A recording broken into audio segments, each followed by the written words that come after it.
আমরা আজ বন্যায় ভাসছি। বন্যা শুরু হয়েছে। আমরা জানি আমাদের পুরো বাংলাদেশের নিম্নাঞ্চলগুলো একদম ডুবে গেছে, কিন্তু আমরা যে এভাবে ডুবে যাব কখনো চিন্তাই করিনি।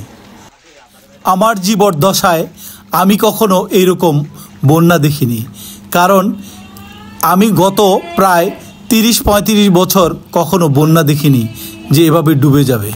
কিন্তু এখন দেখতে পাচ্ছি সেই বন্যার প্রকোপ আমাদের সর্বত্র, সব ডুবিয়ে নিচ্ছে। বন্ধুরা, আমাদের এই এলাকা, বিশেষ করে সোনাইমুড়ি এবং নোয়াখালীর এই অঞ্চলটি একেবারেই বর্তমানে বন্যায় পুরোপুরি আবর্তিত এবং কবলিত। বন্ধুরা, দেখতে পাচ্ছেন বাড়িঘর যেটাই দেখছি, যা কিছু আমাদের চোখের সামনে আসছে সব জায়গায় পানি ঢুকে গেছে।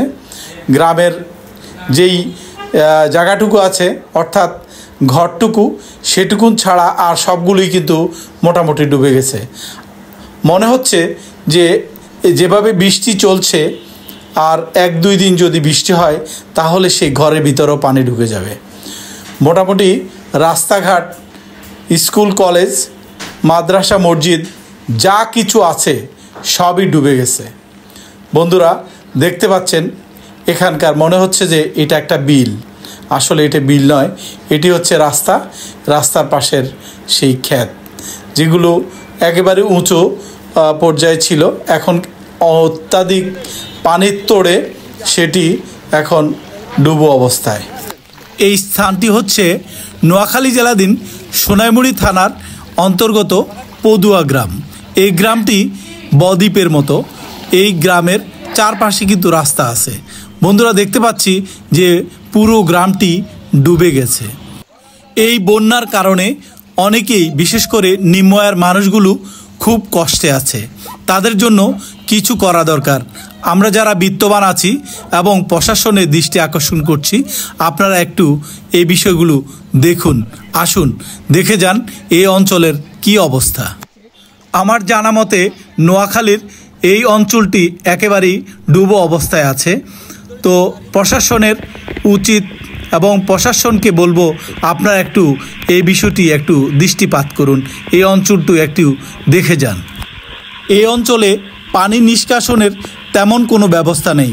যে খালগুলো আছে সেগুলো রাস্তা তৈরি করে এগুলোর প্রতিবন্ধকতা তৈরি করা হয়েছে, যার জন্য এখানকার যে পানির যেই ব্যবস্থা, পানি নিষ্কাশনের যে ব্যবস্থা, সেটি একেবারেই নেই বললেই চলে। সুতরাং এই অবস্থা থেকে কিভাবে পরিত্রাণ পাওয়া যায় এবং পরিত্রাণ নেওয়া যায় সেটি খুঁজে বের করার জন্য কর্তৃপক্ষের দৃষ্টি আকর্ষণ করছি। নিম্নাঞ্চল এলাকায় যারা বসবাস করছেন তাদের প্রতি দৃষ্টি আকর্ষণ করছি, আপনারা রাতে চলাচলের সময় অবশ্যই লাইট ব্যবহার করুন এবং আপনারা চেষ্টা করবেন রাতে চলাচলের সময় একটু সাবধানে চলাচল করার জন্য। আপনারা জানেন যে দেশে অলরেডি রাসেল ভাইপার নামে এক ধরনের বিষাক্ত সাপ এখানে আছে। তো বন্ধুরা, এর থেকে বাঁচার জন্য নিজেকে সবসময় পরিত্রাণ নেওয়ার জন্য নিজেকে সাবধানে রাখবেন। সবাই ভালো থাকবেন, সবার সুন্দর এবং আগামীর সুদিন এবং ভালো দিন প্রত্যাশা করছি। ভালো থাকুন সবাই, সুস্থ থাকুন সবাই, সবার মঙ্গল কামনা করি। আল্লাহ হাফেজ।